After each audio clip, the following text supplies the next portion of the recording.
I do want to begin by sharing with you a story about somebody here in the United States whose struggle really left an impact on his community and on the people who heard firsthand what he went through.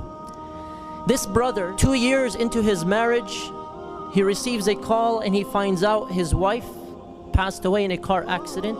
She left behind her husband and their 2-year-old daughter, Aya. He became so depressed, so devastated, could not handle this hardship, this struggle, and there's no doubt it was painful, that he began to question his faith. He began to question the mercy of the Creator.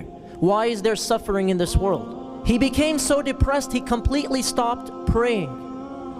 And eventually, as he was going through this spiral of emotions, he disconnected and disengaged from the community, from his friends, and even from his workplace. When he would look at his 2-year-old daughter, Aya, he would start to cry thinking of his wife. He decided that his daughter was not allowing him to move forward, not allowing him to heal. So he called his sister living in the West Coast and he told her, I need you to raise my daughter. His sister did. Within the span of a couple of months, this brother Abu Aya, as he lost his wife very quickly, so too did his daughter Aya leave his life.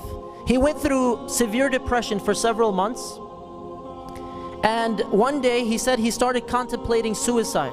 He said, I had no link to Allah subhanahu wa ta'ala, so I felt there was nothing left in this life.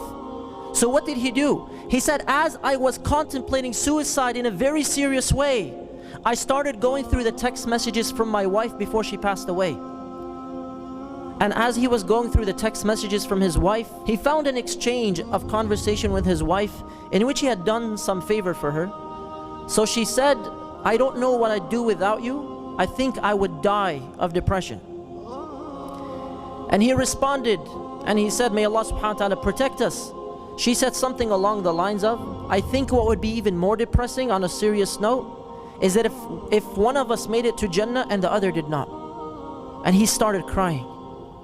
And he had responded to her at that time, may Allah subhanahu wa ta'ala unite us and our offspring in the highest levels of Jannah. But as he's reading it in the present, realizing what he just did, realizing how devastated he was, how he had given up all sources of healing for his heart, knowing that there was a chance that he was choosing not to be with his family in Jannah, knowing that his actions do have consequences, he started crying. He fell onto the ground crying. He found himself making dua while crying. And eventually he cleaned himself up and he prayed and he prayed and he prayed. He said that salah was the salah that changed his life.